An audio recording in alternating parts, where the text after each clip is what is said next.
learn to think like God thinks. That's what Einstein said when they asked him about quantum physics. They said, his observation was, he said that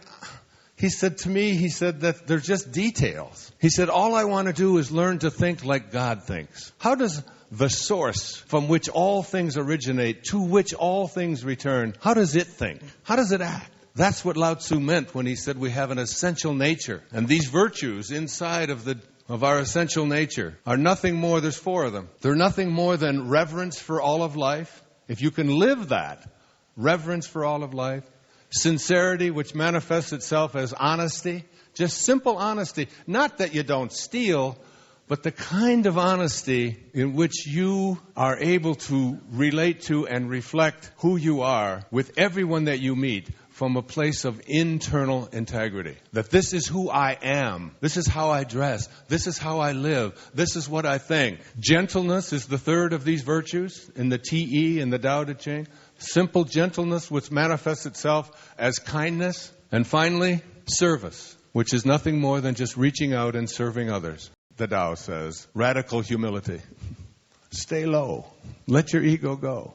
Let it come to you. And miracles can happen for you. In the Tao, it says that a journey of 1,000 miles begins with what? A single step. It says, don't think big. Great sages, says the Tao, accomplish great things by thinking small. I just celebrated my 22nd year of sobriety. And I want to tell you, that's big. Especially if you had 22 years before that in which you drank every day. Not to drunkenness, just every day. And when the day came, when the time came, when the quantum moment came for me to let it go, I didn't do it by thinking big and saying, I'm going to not drink now for the next 22 years. I would have had to open a beer to contemplate that.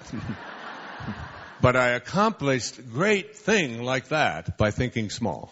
And so I learned what to think. And then that year was complete, and I studied it and wrote about it and felt its presence.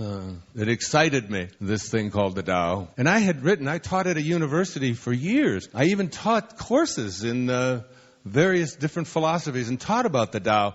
But I'd never understood the symmetry, the beauty, how compelling the simplicity of this great wisdom if you begin to apply it. If you begin to see and find your own essential nature. And your own essential nature is just like all of other nature. You're a part of nature. And yet what we have done is ignored our nature so frequently. Our nature has nothing to do with violence. It has nothing to do with weapons. It has nothing to do with killing. It has nothing to do with enemies. These are all constructs of the ego, of the false self. We come from a place of perfection, a place of kindness, a place of love, creation, reverence for all of life, just simple, never ever not only not killing other things, including animals and even plants and each other, but in not even judging each other. Patanjali, another great teacher from India, 3 centuries before Christ, said that when you are steadfast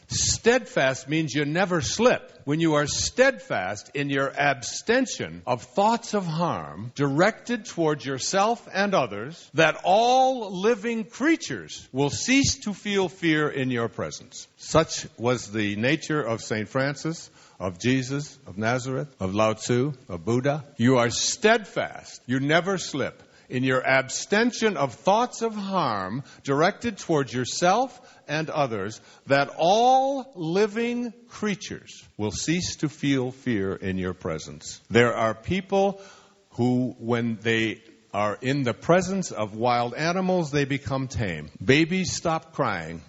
You see a person like that walk into the room, and the energy of the room changes, and you feel comfortable, and you feel safe, and you get a kundalini running up and down your back of just like having a warm shower running inside of you. Such is the nature of these people, and such is the nature of the source from which you originated and to which you will return. In A Course in Miracles, there's a line that Jesus says, for those who believe that it was Jesus, and many do, whoever it was, Jesus says, if you want to be like me, knowing that we are alike, I will help you. If you want to be different than me, I will wait until you change your mind.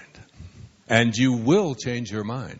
You may have to die to do it, but you will change your mind. Because that's the place from which we originated that T.S. Eliot spoke about, where you'll come to know it for the first time. When you live those simple virtues of reverence for all of life, never judging others, natural sincerity, just a simple honesty, this is who I am, gentleness, which is just always extending kindness, and service. It's dissolving your ties to the gross worldly realm, just letting go of that. And the more of that you do, the more you act like God acts.